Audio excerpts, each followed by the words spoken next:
오늘 기조 강연은 조천호 초대 국립기상과학 원장님께서 탄소 중립 시대, 지역과 에너지 전환의 새로운 동행이라는 주제로 발표를 해주시겠습니다.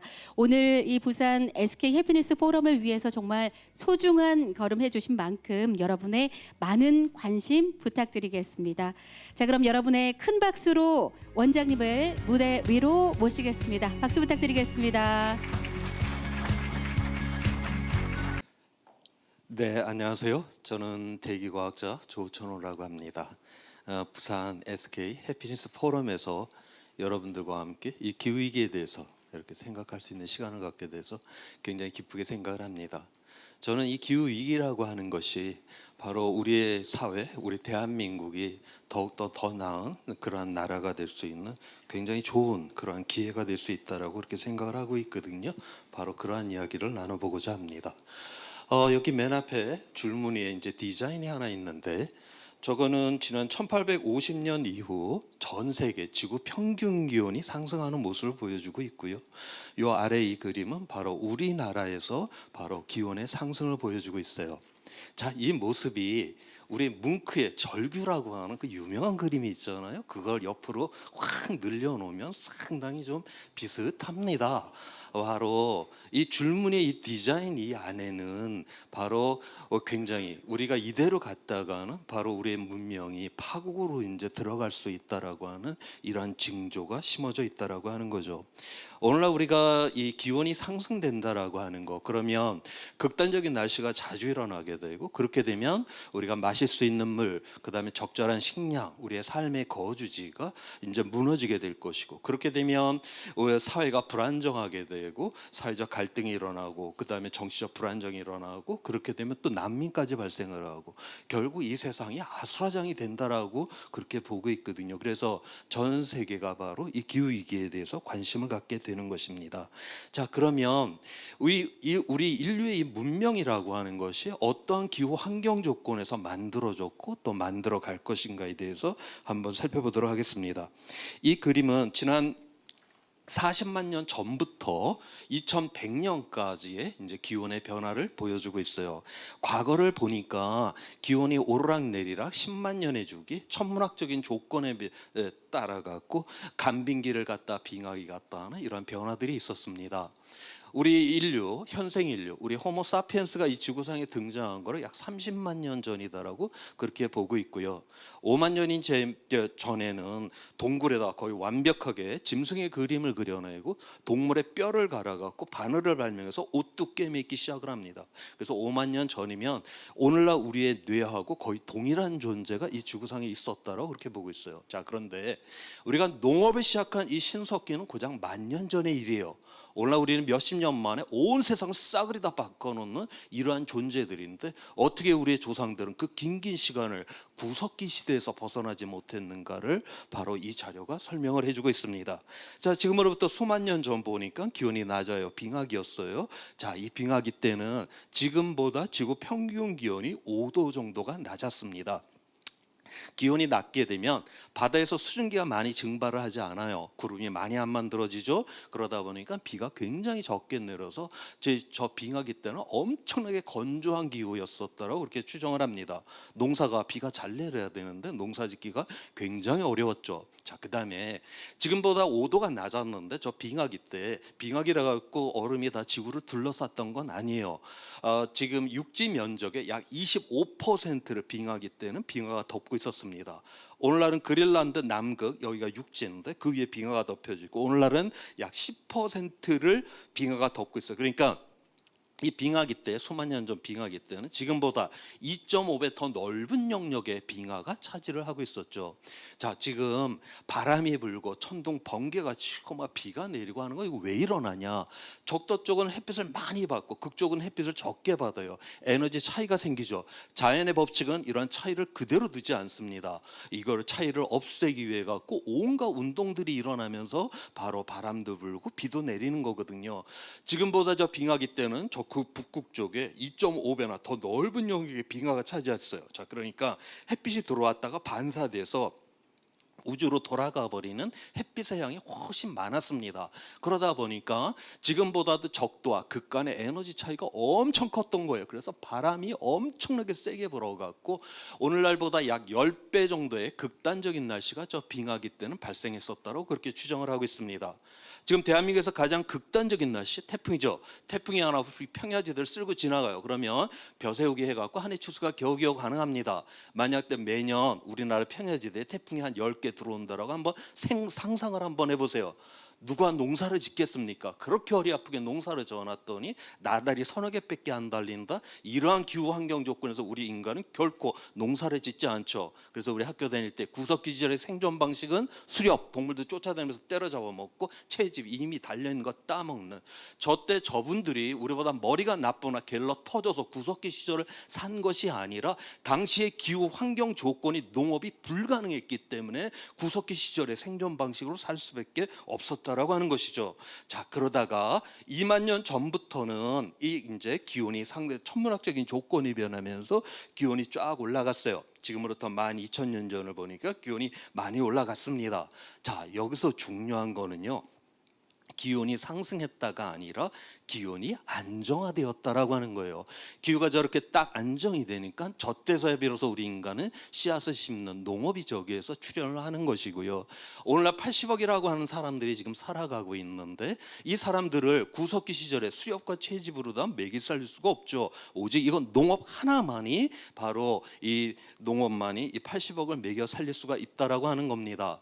바로 그런데 이 농업은 아무 기후 조건에서 되는 것이 아니라 저렇게 안정적인 기후 조건에서만 가능한데 바로 우리 인류가 스스로 이 안정적 이 기후 조건, 농업이 가능했던 이 조건을 지금 무너뜨리려고 하는 것, 이것이 바로 오늘날 인간에 의한 기후 위기다라고 하는 거죠. 우리가 문명이라고 하는 것, 뭐 화려한 휴대폰, 무슨 뭐 정교한 반도체, 우리 그런데 그런 거는요, 모자라면 모자라는 대로, 없으면 없은 대로 그래도 생존할 수 있습니다. 그런데 이 먹거리는요, 우리가 줄어든다고 줄어서 먹을 수 있는 것이 아니고 없다고 안 먹고 우리가 살 수가 없는 거예요. 가장 생존의 이 기반, 이 문명의 기반은 바로 이 먹거리고, 이 먹거리가 우리 스스로 이 기후위기를 통해서 우리 스스로 지금 공격을 하고 있는 이러한 상황이다라고 하는 것이고요.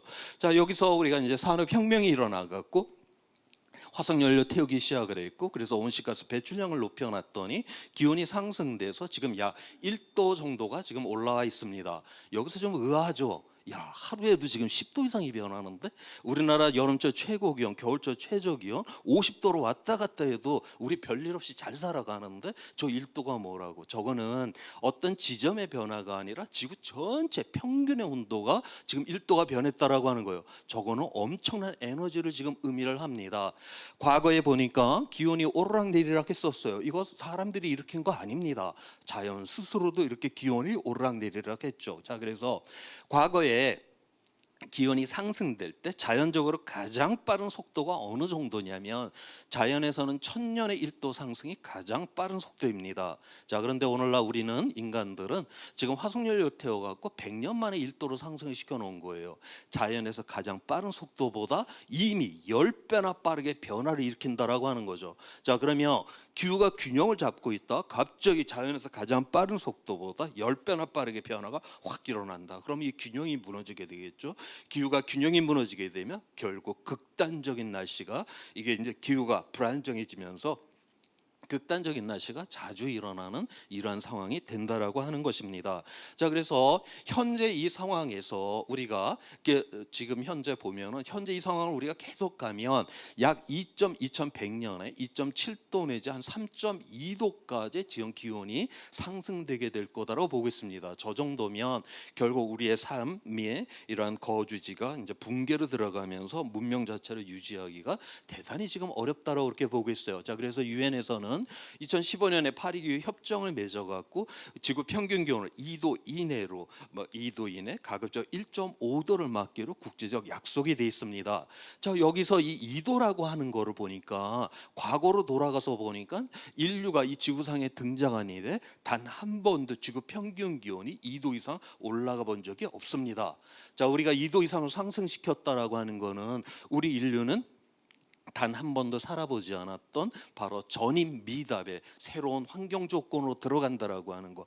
거기서 우리가 지속을 할런지 멸절할런지 모르는 그러한 불확실성에 우리가 진입한다는 것을 의미를 하고 있습니다. 자, 그런데 우리 인류의 역사를 보게 되면 바로 끊임없는 이러한 위험의 역사이기도 해요. 그런데 지금까지 인류가 경험했던 그 모든 위험들은 다 회복이 가능한 위험이었는데, 이 기후위기는 지금까지 인류가 경험했던 그 모든 위험과 질적으로 전혀 다른 것이 하나가 있는데, 그게 바로 회복 불가능성이고, 그 회복 불가능성이다라고 하는 게 뭐냐면, 지금까지는 우리가 온실가스를 배출해서 조금씩 기후 변화가 일어났어요. 앞으로도 이렇게 변할 거냐? 그렇지가 않다라고 하는 겁니다. 여기 티핑 포인트, 이 임계점을 넘어서게 되게 되면 급변적으로 돌이킬 수 없는 상황으로 빠져 들어가게 된다라고 하는 거예요. 바로 저 티핑 포인트를 넘게 되는 그 지점이 바로 1.5도나 2도를 넘으면 저렇게 될 확률이 너무나 높기 때문에 바로 우리가 1.5도, 2도를 막아야 한다라고 하는 것이죠. 아직까지 이 티핑 포인트가 본격적으로 일어나고 있지는 않습니다. 그렇지만은 이미 전 세계적으로다가 신호들은 이제 잡히기 시작을 했다라고 하는 것이죠. 우리가 이제 이 빙하가 녹는다라고 하는 거, 생태계가 붕괴가 된다라고 하는 거, 해양의 순환이 변화가 된다라고 하는 거, 이것이 이제 대표적인 이러한 티핑 포인트들인데, 이 중에서 이제 하나만 말씀을 드리면, 이 영구 동토지대라고 하는 거, 우리 카나다 시베리아 저 북쪽을 가게 되면 영구 동토지대가 있어요. 이 영구 동토지대는 이 식물이 수만 년 동안 꽝꽝 얼어 있는 지역입니다. 여기가 이 식물이 꽝꽝 얼어 있으니까 이게 탄소로 구성이 돼 있죠. 이게 꽝꽝 얼려 있으면 아무 문제가 없어요. 자, 그런데 이 지역도 기온이 올라가다 보니까 이 지역이 녹기 시작을 합니다. 요즘 시베리아 이런 다큐멘터리 보면은 어디다 구멍 뚫어놓고 불을 붙이면 불이 퍽 하고 붙잖아요. 그게 바로 온실가스의 메탄이 지금 나오기 때문에 그렇거든요. 메탄이 나왔으니까 기온을 높이고, 기온이 높아졌으니까 동토지를 녹일 거고, 녹였으니까 메탄이 나오고 기온이 상승되고, 이거는 사람이 배출하는 온실가스랑 아무 상관없습니다. 지구 스스로 자기 증폭적으로 기후를 변화시킬 수 있는 것들, 바로 이거를 우리가 티핑 포인트라고 그렇게 이야기를 하는 것이고요. 이 동토지대가 갖고 있는 이 탄소의 양은 공기가 갖고 있는 탄소의 양의 2배 이상을 갖고 있어요. 만약에 이 동토지대가 다 녹아서 본격적으로 메탄을 발생을 시킨다, 그러면 이거는 우리에게는 회복의 불가능성의 위험이다라고 하는 것이죠. 자, 그래서 이거를 우리가 그대로 둘 수가 없고 우리가 이제 막아야 되겠죠. 이 그림은 1970년 이후 전 세계적으로 이산화탄소 배출량을 지금 나타내고 있는데, 지금 우리가 2015년 파리기후 협정 이후로다가 쫙 이렇게 배출량이 늘지는 않았어요. 근데 2015년 이후로다가는 최고 배출량이 그대로 지금 유지가 되는 상황입니다. 우리가 2050년 1.5도를 막으려면 2050년 탄소 중립에 도달하려면 이 노란색 라인을 지금 따라가야 되는데요. 지금 현재 우리가 파리의 협정에 의해서 각 나라들이 앞으로 우리나라는 얼마큼 온실가스를 줄이겠습니다. 국제적으로 다 약속을 해놨습니다. 그 약속된 걸 100% 다 지킨다라고 했었을 때는 빨간색 이 라인을 따라가게 될 거다라고 그렇게 전망을 해요. 이 경우에는 2.7도까지 기온이 상승되는 거고요. 자, 그런데 파리의 협정은 강제 조항이 아닙니다. 자발적으로 하게끔 돼 있어요. 그래서 각 나라들이 또 그냥 자기네들 정책을 갖고 또 줄이는 거는 요 파란색 라인을 따라서 지금 줄이고 있어요.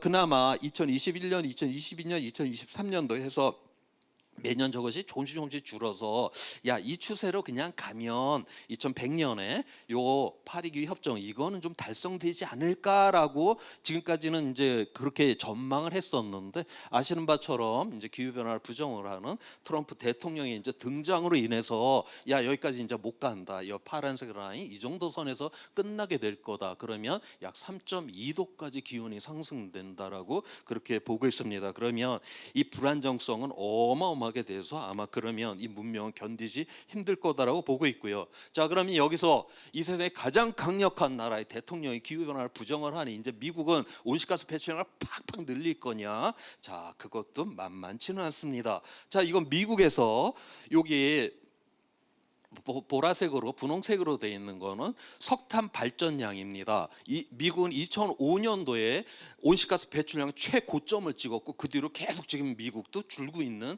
그런 상황이에요. 석탄 발전량이 계속 지금 줄고 있고 여기 하얀색 라인이 바로 태양광하고 풍력이 지금 늘어서 이미 미국은 석탄 발전량보다 태양과 풍력에 의한 발전량이 더 많은 나라가 되어 있어요. 트럼프 대통령이 이번만 당선된 건 아니죠. 이 일기 시절에 보면은 계속적으로 지금 이 석탄 발전량 계속 줄었고 그다음에 재생 에너지는 계속 늘었잖아요. 그래서 앞으로 이러한 추세는 결코 이거는 기후 변화를 부정하는 트럼프 대통령이라도 이 트렌드를 갖다가 바꾸지는 지금 못할 거다. 다만 이 1.5도를 막으려면 미국의 역할이 중요한데 이렇게는 지금 되기는 상당히 힘든 상황이 되었다라고 그렇게 보고 있습니다. 자, 그럼 여기에서 그러면 제가 여기서 우리가 1.5도를 이제 현재는 파리 기후 협정에 의해 갖고 우리가 이제 1.5도 2050년 탄소 중립이라는 국제적 목표를 갖고 있는데 여기서 보면 처음에는 굉장히 빨리 줄이죠. 그다음에 뒷부분 가면 천천히 줄입니다. 이 이유는 지금 현재는 우리가 과잉으로 좀 쓰고 있는 것들이 많아요. 그래서 그 과잉은 우리가 줄여도 우리의 삶에 지장이 없기 때문에 빨리 줄일 수가 있다라고 하는 거고. 근데 우리가 아무리 화석 연료를 안 쓴다 해도 쓸 수밖에 없는 것들이 있습니다. 그래서 그거는 앞으로 30년 동안 열심히 연구 개발하고 대체제 만들고만 하면서 뒷부분 가서는 조금씩 줄여야 된다고 그렇게 보고 있어요. 그래서 이 유엔에서는 바로 2050년 탄소 중립의 목표만 갖고 있는 게 아니라 중간 목표가 또 하나가 있습니다. 바로 앞으로 10년 이내에 현재 배출되고 있는 거를 절반을 줄여야 된다라고 하는 이러한 목표를 갖고 있어요. 여기에서 어떻게 10년 이내에 지금 배출되는 거를 절반을 줄일 수가 있을까? 이런 걱정을 할 텐데 지금 그 유엔의 정부 간 기후 변화 협의체 이 IPCC에서는 바로 현재 우리 인류가 갖고 있는 이 기술력으로 얼마나 10년 이내에 줄일 수가 있는가? 각 부분별로다가 줄일 수 있는 양을 이산화탄소 양을 다 계산 다 해놨습니다. 칼라로 표시된 건 비용까지 계산 다 해놨어요. 파란색은 투자 한 것보다 이윤이 많이 날 것이다라고 하는 거고요. 빨간색이 진하면 진할수록 이산화탄소를 줄이는데 비용이 많이 든다는 걸 의미를 해요. 자, 그래서 여기에서 이산화탄소 1톤을 줄일 때 $100 미만의 기술만을 갖고서 줄일 수 있는 양을 다 더해 봤더니 앞으로 10년 이내에 바로 절반을 줄일 수가 있다라는 이러한 결론을 내렸습니다. 이번 IPCC 보고서에 있는 문장 그대로입니다. 기술적으로 실행이 가능하고 점점 더 비용이 효율적이며 시민의 지지를 받는 기후위기 대응 기술이 있다라고 그렇게 선언해요. 자, 그런데 이거는 그냥 놔둬서는 안 되는 거죠. 지금 현재 이 갖고 있는 시스템들을 다 바꿔야지만이 우리가 이거를 달성할 수 있다라고 하는 것. 다만 우리가 이러한 것들을 못한다라고 하는 거는 돈이 없거나 기술이 없어서의 문제는 결코 아니다. 바로 여기에 대해서 책임지는 사람들이 바꿔주지 않기 때문에 기후위기에 들어갈 수 있을런지는 몰라도 돈과 기술의 문제는 아니다라고 유엔의 IPCC 보고서는 이야기해주고 있습니다. 자, 그다음에 이번에 그 IPCC 보고서에서 이 도시의 부분에 대해서도 다루고 있는데요. 이 도시에서 지금 현재 우리가 그 비즈니스 애즈 유주얼 지금 이대로 간다라고 하면 2050년에 지금 이 정도의 이제 온실가스를 이제 배출을 해야 되는데 지금 이 도시에서 전 세계 도시에서 온실가스 감축 잠재력은 이 BAU에 비해 갖고 이게 90%를 갖다 줄일 수가 있다라고 그렇게 전망을 하고 있습니다. 여기 지금 이 빗금친 이 부분들은 뭐냐면 바로 전기화를 통해서 해결을 해야 된다라고 그렇게 이야기를 하고 있어요. 바로 오늘날 이 기후위기 대응을 하는 데 있어서 이 전기화가 굉장히 중요하다라고 하는 것이고요. 그래서 이 전기화 이 부분은 이미 거의 혁명이 지금 일어나고 있는 수준들입니다. 이 IEA 자료에 의하면은 이 신규 발전량에 있어서 이미 이 태양광은 거의 지금 폭발을 지금 하고 있는 그런 수준에 가고 있다는 것을 여기서 이야기를 해주고 있고요.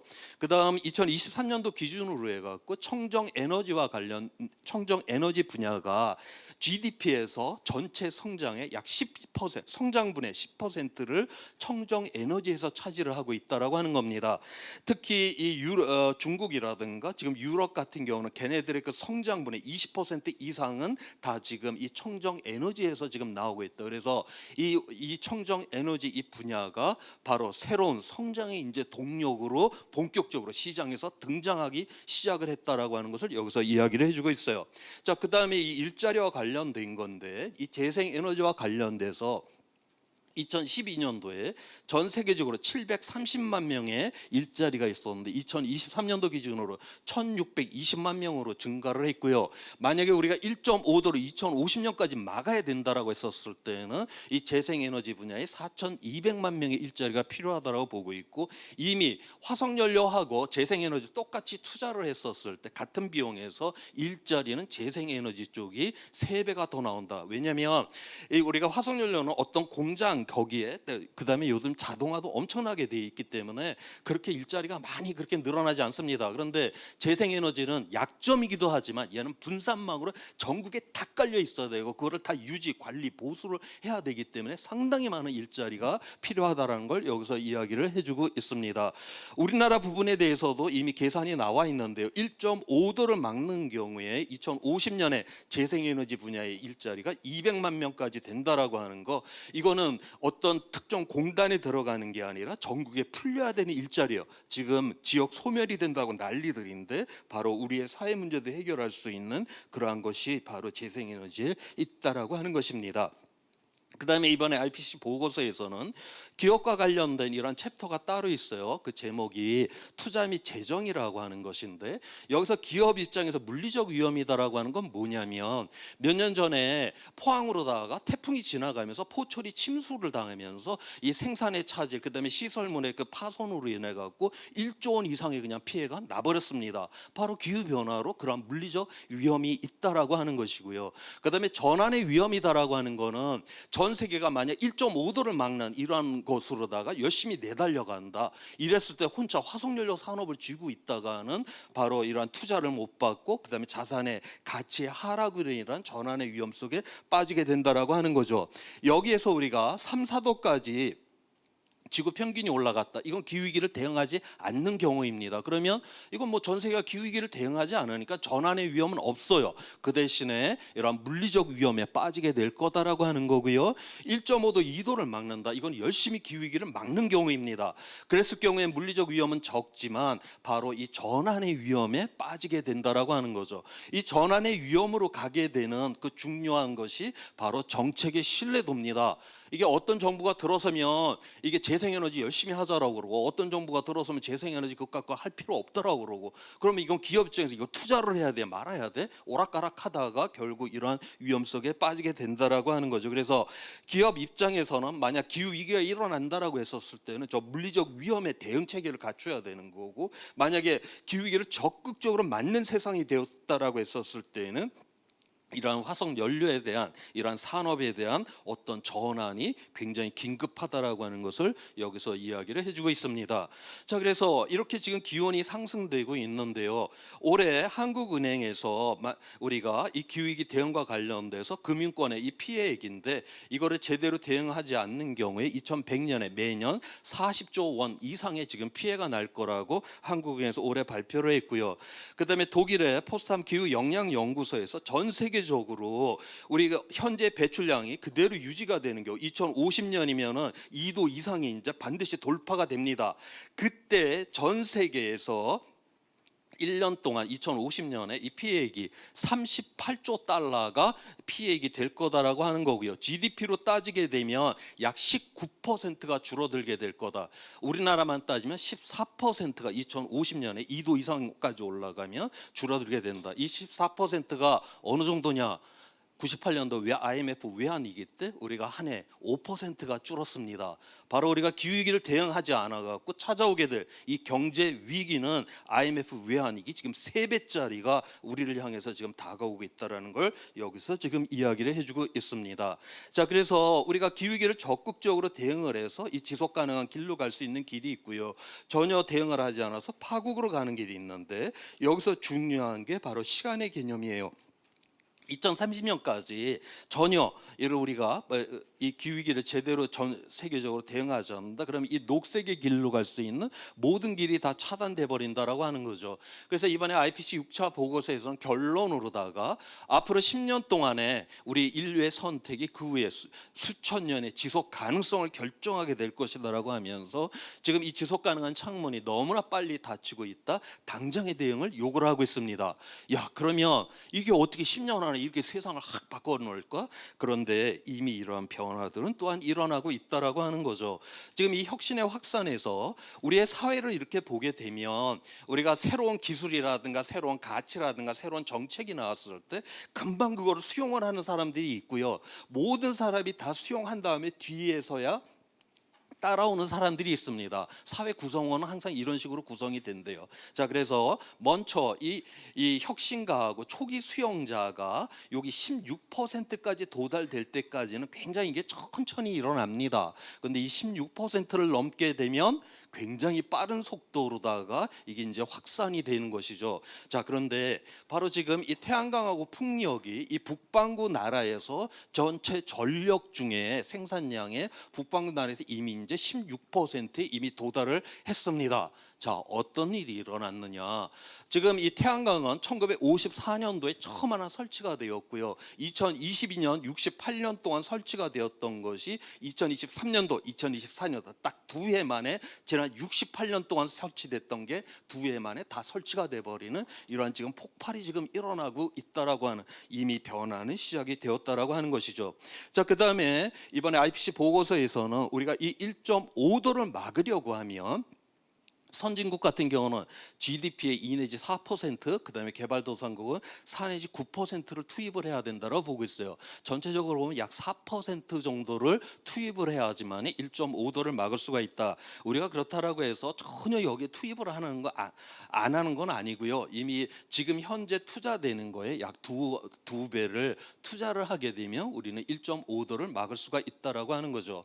2차 대전 때 영국이 당시 국방비로다가 GDP의 55%를 투입을 했습니다. 미국이 37.5%를 투입을 했고요. 그렇다라고 해갖고 미국이나 영국 시민들이 뭐 굶어 죽고 그러지 않았잖아요. 그게 그렇게 많이 국방비에 나라를 지키기에 투입했음에도 불구하고 걔네들 다 건강하게 다 살아남았고 민주주의도 지키고 나라도 다 지켜냈습니다. 바로 이 전비에 바로 10분의 1만 투자를 해도 바로 기후위기는 막아낼 수가 있고 우리는 그 돈도 있고 기술이 있다라고 하는 것이죠. 자, 그러면 우리가 이 기후위기를 막기 위한 이러한 세상은 우리가 어떤 세상을 또 만들어야 되는가, 그 이야기를 한번 해보도록 할게요. 우리가 이 기대 수명이라고 하는 것이 어떤 사회적 가치가 좋아졌다라는 거에 굉장한 중요한 지표로 사용을 합니다. 영국에서 1901년에서 60년도까지 10년 단위로 이 기대 수명의 이 증가량을 지금 보여주고 있어요.